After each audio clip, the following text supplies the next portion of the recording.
My name is Michael Gewirtzman. I'm the Global Vice President of Programming here at Advertising Week. I'm thrilled to welcome everyone back, like I said. And these are our executive interviews, so this is going to be fun. I'll be joined by two execs back-to-back. We're going to take a little break between them. 10-minute interviews. We're going to rapid fire it. It's going to be awesome. So here to start off, I've got Ashwin Navin, who's the CEO and co-founder of Samba TV. Thank you for joining us today. Thanks for having us. Thrilled to have you. So you've made your new fronts debut fairly recently. So tell us about the flex front mindset, how it came to be, how it's changing the game, because it was a big announcement there. Yeah, so this event follows what just happened in New York. We were presenting at the New Fronts for the first time. And what's notable about this is the New Fronts were always sort of the land of digital, juxtaposed with upfronts, which is the land of linear television. What we wanted to do is bring these two worlds together. This is also the first year that measurement companies with data like Samba were presenting. So alongside Nielsen, the traditional measurement companies like Nielsen and Comscore, Samba was there to introduce an entirely new form of measurement, one that brings TV and digital together, measures them holistically, so that they can be optimized holistically as well and in real time. And so we introduced a concept called the flex fronts, which is an idea that for advertisers that have historically had a big investment in linear television, that it's not scary to dip your toe into digital and connected TV, that this can be done actually to build an incremental audience on top of linear television, which is really a necessity today. Here in Europe, we're excited to share that we'll be introducing our view on the market and specifically on viewership. It's a report that we're going to be releasing here at Advertising Week Europe tomorrow. And we'll be sharing some insights about the viewership landscape here in the UK, built on a footprint of data that we collect from over 24 brands of television that are sold in market, where basically we're able to see what people are watching in real time. And to be able to provide that insight here in the marketplace. You give us a scoop, anything that you could share with us on some trends? We'd love for all of you to come get the report. It's available on our website, samba.tv.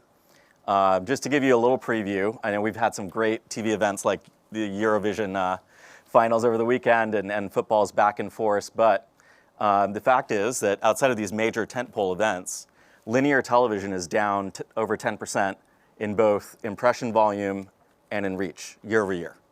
We're coming out of a pandemic where we're all focused on the television, and it's not delivering the same reach it was historically or even last year.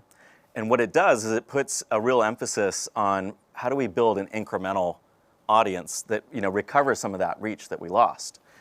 We found that 94% of linear impressions were only reaching 55% of the households. So it's a lot less reach than what we've historically seen from linear. Yeah. So how do we get that other 45%? What we introduced in New York and what we're making available here with our teams in Europe and specifically in the UK is an ability to reach that incremental audience that hasn't seen as much linear or hasn't seen linear at all. And reach extension, frequency extension are key tactics that we have in market available for marketers across the entire spectrum. Tomorrow, so check it out. You recently made a big announcement involving Disney. Can you share with us the announcement, give us a little bit more info about that? Yeah, you bet. So something that happened in the pandemic is that a lot of traditional methodology to measure TV, connected TV, digital was called into question. Traditional measurement methodologies were literally pulled out of the market. They lost accreditation. This is a US-centric view, but it really, I think, sort of when you zoom out, speaks to what's going on in the world. We're just living very differently today than we've ever lived. Yeah.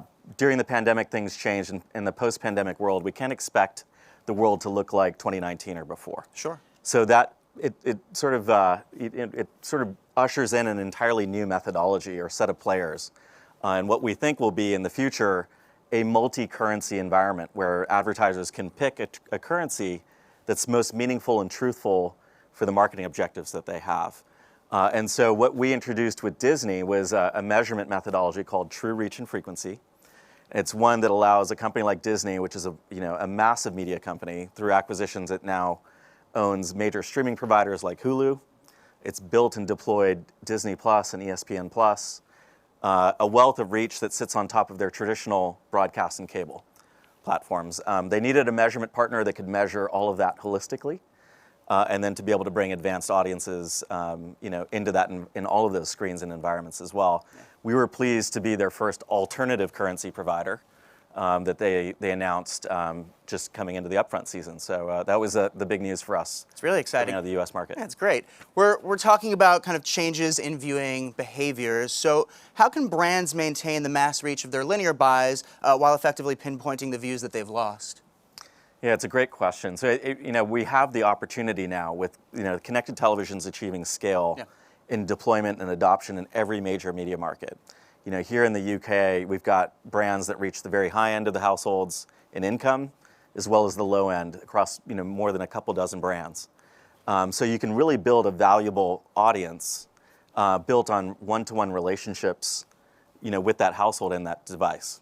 So now we can create cohorts of people who watch a lot of traditional television, some that are maybe in the process of transitioning to OTT, and some that have said goodbye to traditional television altogether, and build very precise strategies to reach each of these cohorts.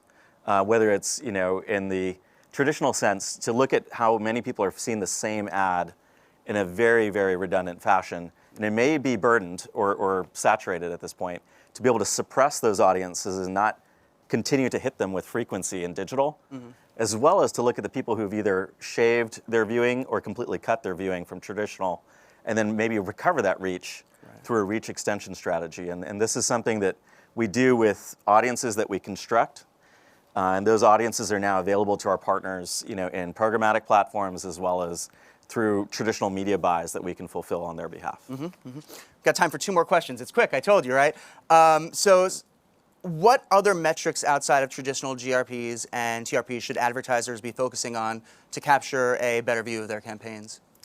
Yeah, it's a great question. So, the beauty of what's happening in the connected TV environment is that not only do we have new impressions and availability of addressability and advertising inventory, but when you think about the connected TV as a source of truth, a source of data, we can now bring TV up to the level of measurement that we've seen in digital.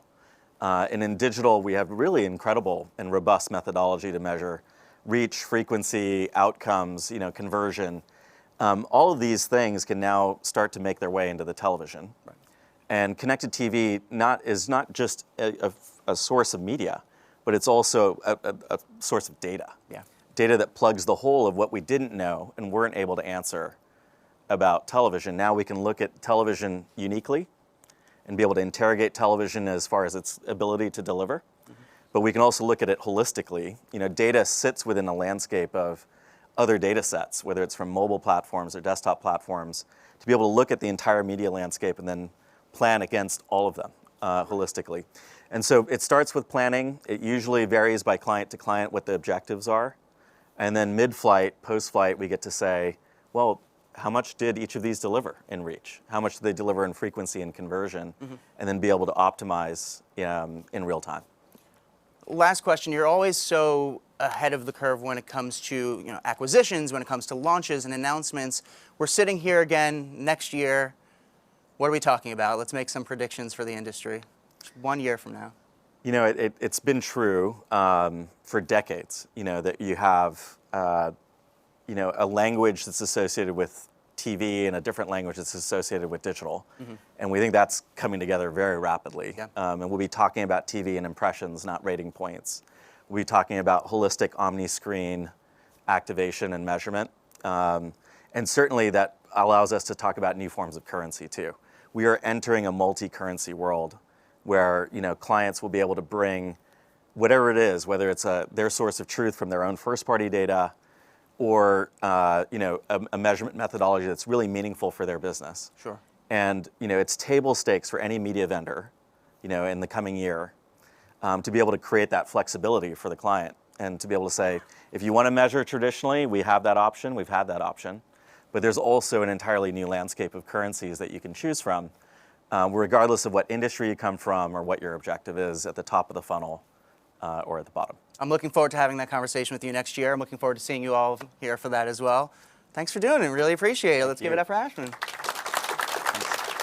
Stick around. We've got one more of these executive interviews coming up next, and we've got Laura Manning, the VP of Measurement at Lucid. So we'll be back in just 5 minutes. Hang out, have some fun. We'll see you in a few. Thank you.